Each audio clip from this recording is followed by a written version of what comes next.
Há um bom tempo que eu me cobro de falar sobre Cornelius Castoriadis. Eu acho que o ambiente acadêmico no Brasil ainda não está pronto para conversar sobre Castoriadis, por conta do academicismo rígido e um certo positivismo que nunca saiu da academia brasileira, né? Mas eu me sinto na obrigação também de trazer esse pensador para o âmbito do pensamento brasileiro, aqui em vias não formais, não acadêmicas, porque provavelmente por aqui a gente consegue fazer uma ampliação real do pensamento dele, que é tão fascinante, tão profundo. E é certamente um dos pensadores com os quais eu mais me reconheço em praticamente tudo que ele fala, as terminologias que ele usa, os temas que ele aborda. Tudo isso tem profunda relação com o que eu tenho trabalhado na minha vida. Então eu realmente foi um prêmio para mim tê-lo encontrado. E eu acho que ele é muito pouco ou mal comunicado, quando comunicado, raramente, né? Mas muito pouco comunicado. Seria certamente um conhecimento engrandecedor, uma fonte bibliográfica, uma referência poderosa, potente, para trabalhos, para pesquisas no cenário intelectual brasileiro, e inclusive eu acho que ele fornece ferramentas para avaliação do nosso cenário atual, que muitos outros pensadores não fornecem e que geralmente são utilizados até por hábitos acadêmicos de retorno aos mesmos pensadores clichê, às mesmas pecinhas recortadas de pensamento desses pensadores, e não, de repente, a busca de pensadores diferentes que pudessem trazer perspectivas mais enriquecedoras ou, às vezes, inclusive, mais especificamente alinhadas com o objeto estudado. Isso eu estou falando aqui para quem, claro, pesquisa, mas também para as pessoas leigas que gostam, que amam filosofia, porque é um pensador que se pode, ainda assim, por mais que ele exija um alto grau acho que de referências gerais, de conceitos-chave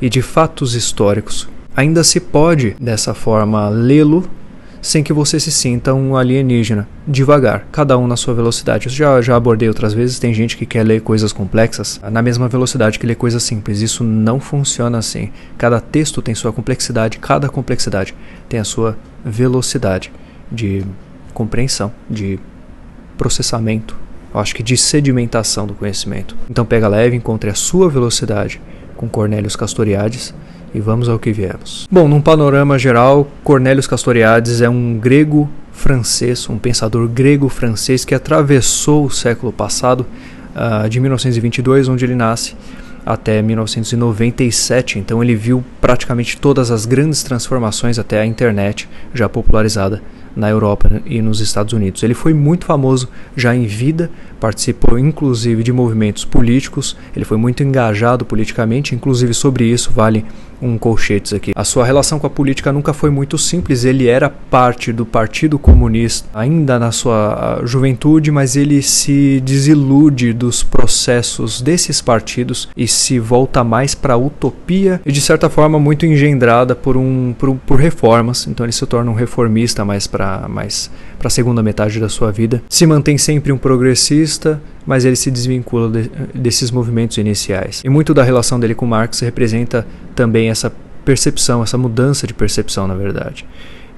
De um primeiro Marx, ainda de uma história determinada, rumo a uma transformação real possível, para um Marx mais diagnóstico de um tempo. Muito dessa transformação se deve, de certa naturalidade, às transformações também das ciências sociais ao longo do século passado, de abarcar teorias e misturar campos também com campos naturalistas, né, como teorias dos sistemas, Bertalanffy, né, muito famoso, a teoria da emergência, né, e outros campos naturalistas da etologia que começam a influenciar a percepção da sociedade como algo complexo, o que força academicamente um certo abandono da percepção determinista da história de um caminho a se trilhar para a salvação. Parece que a salvação agora já não é mais um caminho, nós estamos predestinados a alcançar algo. Porque se cai por terra o essencialismo humano, eu não sei qual que é a minha essência, nós jamais poderemos determinar quando é o momento de parar, quando chegamos lá. Entretanto, em nenhum momento se discute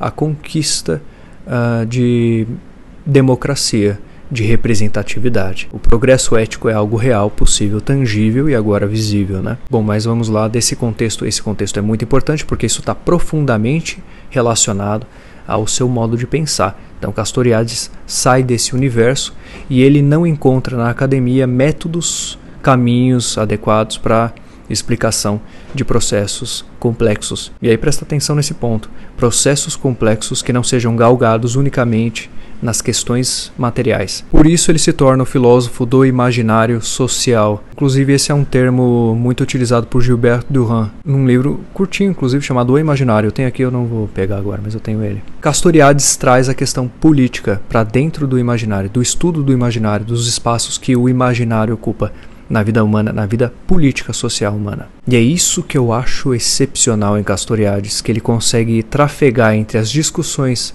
da epistemologia, da ontologia, da semiótica sobre o imaginário na vida humana, sem nunca tirar o pé da materialidade das coisas, como esse imaginário está fincado na realidade social, em tudo que a gente faz, na estruturação mais básica da nossa sociedade e suas relações. Bom, e o que é o imaginário para Castoriadis, né? O imaginário, eu coloco da seguinte maneira, e aí eu vou usar um termo da semiótica da cultura. O imaginário é o in absentia, tudo aquilo com o que nós nos relacionamos e que dá sentido a todas as coisas, como uma trama invisível que amarra tudo e mantém tudo em coesão, à qual todos os objetos materiais que nos cercam se sujeitam, inclusive a gente, inclusive tudo que a gente faz. E esse imaginário não é apenas do imaginar individual que Sartre trabalha no imaginário dele, que Merleau-Ponty também trabalha nos termos da imaginação.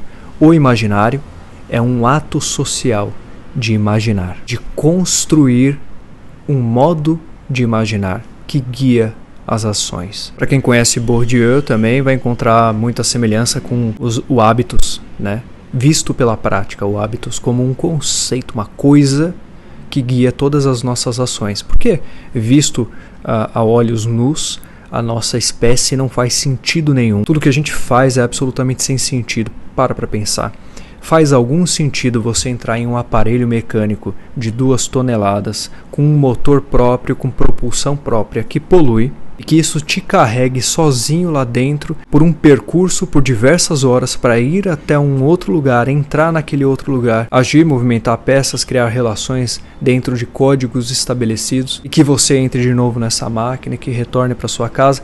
Esse processo todo, multiplicado a milhões de pessoas que fazem a mesma coisa, muitas das quais nas mesmas direções. Tudo isso só faz sentido quando visto de dentro de um sistema que confere, e é imaginário, lógica a isso, porque isso é absolutamente ilógico. O conjunto de peças mecânicas que compõem um veículo, se somados a 50 veículos, fazem um vagão de trem. A gente poderia estar num nível de desenvolvimento civilizatório, de ter diversos vagões pequenos, autônomos, se movimentando por aí. Já podemos fazer, não fazemos isso por especulação, por limitação de entrega efetiva das capacidades criativas do ser humano, porque essa tecnologia não é entregue no mundo sem passar pela camada de produto no meio. E os produtos têm regras próprias, regras de mercado. E essas regras do mercado criam filtros de entrega real, efetiva da possibilidade humana. De forma que o que nós vemos no mundo, especialmente em termos de tecnologia, não representam absolutamente nada as capacidades reais da humanidade em termos de criação, de capacidade de transformação, de potenciais de criação, de relação desses mesmos sistemas. Poderíamos estar muito melhor. O que em resumo nos faz voltar então à questão do imaginário. Percebe que existe uma trama imaginária que envolve tudo, e é essa trama imaginária que determina a realidade material da história da humanidade e suas relações. Por isso que Cornelius Castoriadis sintetiza como a história da humanidade é a história das suas instituições e suas relações. Tá, mas assim a gente chega nas instituições. O que são essas tais dessas instituições, né? Para Castoriadis, as instituições são todas as composições físicas do mundo, prédios, ruas, instituições mesmo, que possuem o seu dobro imaginário. E aí, para a compreensão do que são instituições, eu acho muito interessante conhecer esse livro aqui, A Construção Social da Realidade, de Berger e Luckmann. É um livro introdutório da sociologia, das áreas de filosofia também, de semiótica da cultura foi também. Eu guardo com muito carinho esse livro. E ele explica justamente quais são os processos pelos quais se cria instituições, se legitima essas instituições, como elas se tornam centrais, também algumas coisas sobre como instituições morrem. Mas veja que interessante, nós temos então o imaginário e as suas instituições. O termo pelo qual Castoriadis é mais reconhecido é o universo das instituições imaginárias. E aqui a gente chega nesse livro meu, que eu tenho, Figuras do Pensável. Ele está há tanto tempo comigo que parte dele já saiu aqui, ó, sinal de uso, né? Uma relação intensa que eu tenho com ele. Eu vou pegar alguns trechos dele que eu acho que ele consegue construir muito bem uma visão do que são as instituições, sobretudo como elas nascem e morrem, mas eu vou pegar só alguns recortes que eu acho suficientes para a introdução do que é uma instituição imaginária e por que isso é tão importante. Deve entrar de volta no ambiente intelectual brasileiro, não digo nem apenas no âmbito formal acadêmico, mas também fora, na intelectualidade livre e artística, por exemplo, como um instrumento de pensamento, não só como referência, porque é uma ótima referência. Cornelius Castoriadis, por exemplo, é um dos maiores tradutores do grego clássico, inclusive ele dava porrada em Heidegger. Ele criticava as traduções do grego clássico de Heidegger, porque Castoriadis era grego e ele aprendeu o grego clássico também, né? Era um grande estudioso de obras clássicas. Então ele é muito respeitado academicamente, é uma ótima fonte. Mas eu acho importante também trazer ele como um paradigma pouco utilizado hoje em dia. Muita gente fala sobre, inclusive, como comparação, as teorias de Edgar Morin. Edgar Morin tem uma questão, inclusive eu gosto muito, tenho vários livros dele aqui. Já assisti uma palestra de Edgar Morin enquanto ele ainda estava vivo, claro, né? Senão é mais difícil. Mas Edgar Morin tinha uma questão ali um pouquinho distanciada, um pouco mais do que deveria, das questões políticas, que eu acho que é o que Cornelius Castoriadis faz. Ele consegue tecer o complexo com o mundo real, mas a gente chega lá. Então no terceiro capítulo do Figuras do Impensável, Encruzilhadas do Labirinto, volume 6, esse livrinho aqui, maravilhoso. Se chama Instituição Primeira da Sociedade. Ele está desenvolvendo algumas coisas sobre as instituições do passado, até que ele cita, curiosamente, que alguém falou para ele que é muito simples explicar como instituições nascem, é complicado explicar como elas morrem. Ele se pega nisso, ele fala, como assim? Que absurdo, é absolutamente complexo explicar ou entender todos os processos que estão envolvidos na emergência de uma nova instituição no mundo. Por exemplo, e aí ele começa, como se explica a democracia grega surgiu na polis grega daquela maneira? Porque surge naquele momento específico uma comunidade de pessoas que se movimenta, se mobiliza à criação de um sistema de representação próprio, de alguma forma, e que eles sejam responsáveis pelas suas próprias leis e assim pelo seu próprio destino. Isso acontece em um dado momento histórico por motivos que não podem ser explicáveis. É muito complexo o que está envolvido nisso. E aí ele diz que todas as explicações funcionalistas, materialistas históricas, até psicológicas, funcionalistas, economicistas, não são suficientes de abarcar a explicação do surgimento de um movimento complexo como esse. Diante do que ele fala dessa emergência, olha que interessante, ele usa o termo emergência, de teoria da emergência, ele tinha consciência disso. Algo mais complexo emerge do que a soma das suas partes componentes, né? Ele diz, por exemplo, o que fez com que na Alta Idade Média algumas comunidades no interstício do feudalismo, ele diz, também se reorganizassem para fins da construção de coletividades autogovernadas que também gerissem suas próprias leis e seu próprio destino, da mesma forma, também por mais um tempo, até que caísse novamente, até que a nova noção republicana surgisse na Revolução Francesa, 1789. Da primeira vez, é evidente, né, a Revolução Francesa não durou muito tempo, já são 5 repúblicas francesas de lá para cá. Ele conclui dizendo: nenhuma teoria seria capaz de responder por que isso aconteceu. Por isso, o começo dessas instituições é muito mais complicado de ser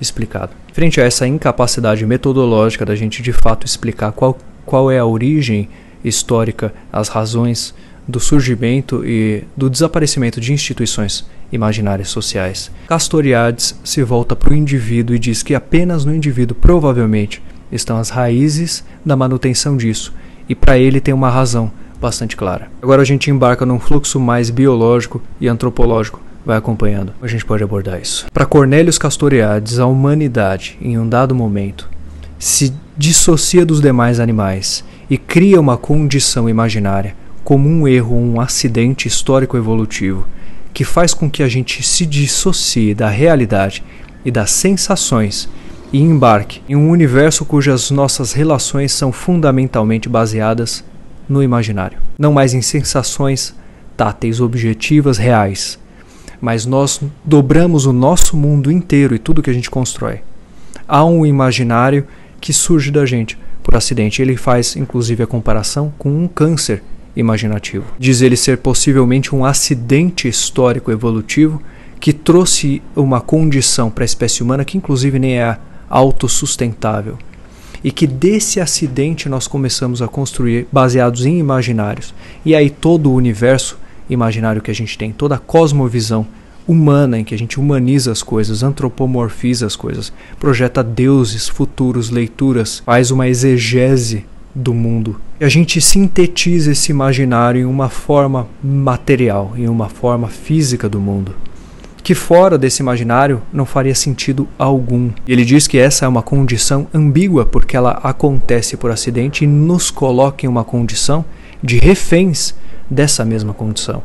Porque a partir do momento em que a gente embarca em um universo engendrado pelo imaginário e construído pelo imaginário coletivo, nossas instituições imaginárias que correspondem a um imaginário congruente, como uma religião, como um partido, uma visão de objetivo de mundo, até mesmo utilitarista, e só se mantém em grupo. E isso obriga com que os indivíduos passem a depender dessa vida em grupo, que para isso se sujeitem às regras. Todas essas regras de relação entre os indivíduos são regras definidas e sustentadas pelas instituições imaginárias. A síntese disso é bastante clara. Por exemplo, se o último ser humano morrer, toda a malha imaginária que sustenta o mundo como forma congruente, o mundo humano, se desfaz. Nada faz sentido. O sentido morre com o ser humano. E acontece o que ele diz, a substituição do prazer do órgão, tocar nas coisas, sentir, pensar através da estese, pelo prazer da representação. Ele diz, inclusive, na provocação daquela frase famosa de Hegel, que o homem é um animal doente.